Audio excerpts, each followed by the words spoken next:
This is just what the doctor ordered. Hello and welcome to Just What the Doctor Ordered, the show where I give you your weekly dose of vitamin cricket. I'm Dr Nishant Joshi. Let's start the show.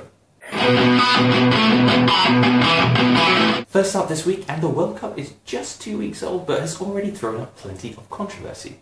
Now, I've long said that misused hashtags are the greatest threat to humanity, right after global warming and Shane Warne on Tinder. And this week's perpetrator of the misused hashtag is the greatest tennis player of all time. It is Roger Federer. Federer tweeted a picture that showed him staring cheerfully at an Indian ODI shirt, almost the same sort of look he gives when he correctly overturns a Hawkeye call.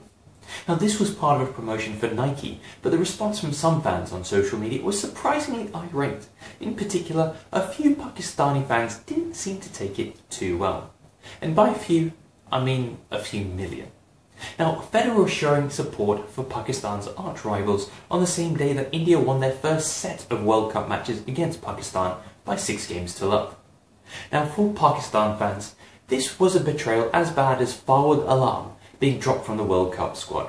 It was totally uncalled for, extremely hurtful, yet deep down they expected it was coming all along. Now, to appease his Pakistani fans, Federer was forced to apologise for this inopportune photo op. He said, "I support South Africa and everybody knows that. The idea wasn't to spark any fire, and I'm sorry if it did." Well folks, if Federer supports South Africa, I wonder if he can give them advice about actually winning a tournament. Now, it just wouldn't be an international tournament unless there was unrelenting chaos and a deep sense of foreboding within the Pakistan camp. It would be like celebrating Christmas without having presents under a tree. It just doesn't feel the same. Well, this time around, Pakistan's chief selector Moin Khan has been sent home in semi-disgrace after being accused of match fixing. Oh, sorry, no, he was actually caught in bed with a prostitute. No? Cocaine? Oh, well, none of these actually. He was just photographed at a Christchurch casino on the eve of Pakistan's group match against the West Indies. He defended himself by saying that he just went there for dinner with his wife, which doesn't sound particularly plausible to me. It's like saying that you've gone to McDonald's to talk to the cashier about the Greek debt crisis, and not to guzzle down a triple fried chicken carcass.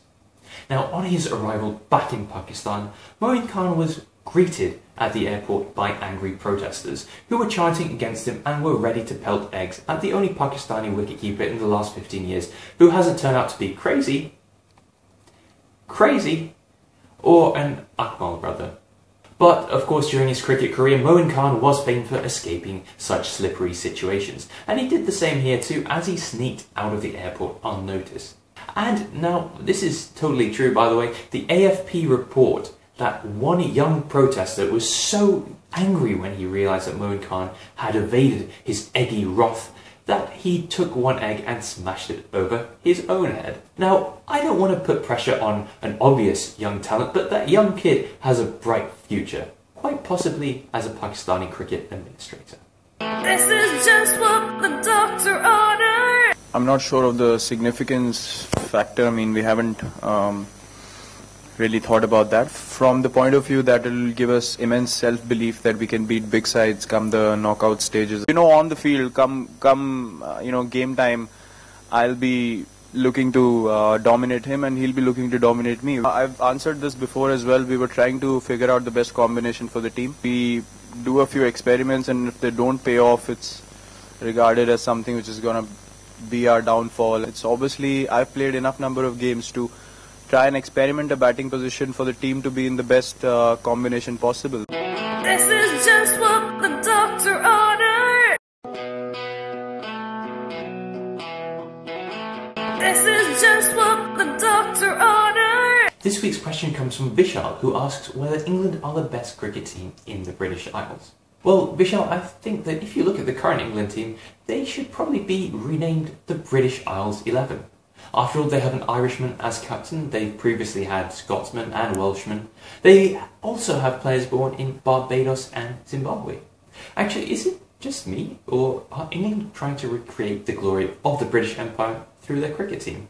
If you enjoyed this video, then do hit like, and to end this episode, I just wanted to add on to what I talked about last week, which is that the associate teams are being pushed out of world cricket at a time when we should all be embracing them like the cute newborn puppies that they are. As it stands, Afghanistan and Ireland might not even play in the 2019 World Cup. And since we started this episode talking about hashtags gone wrong, let's end on a positive one.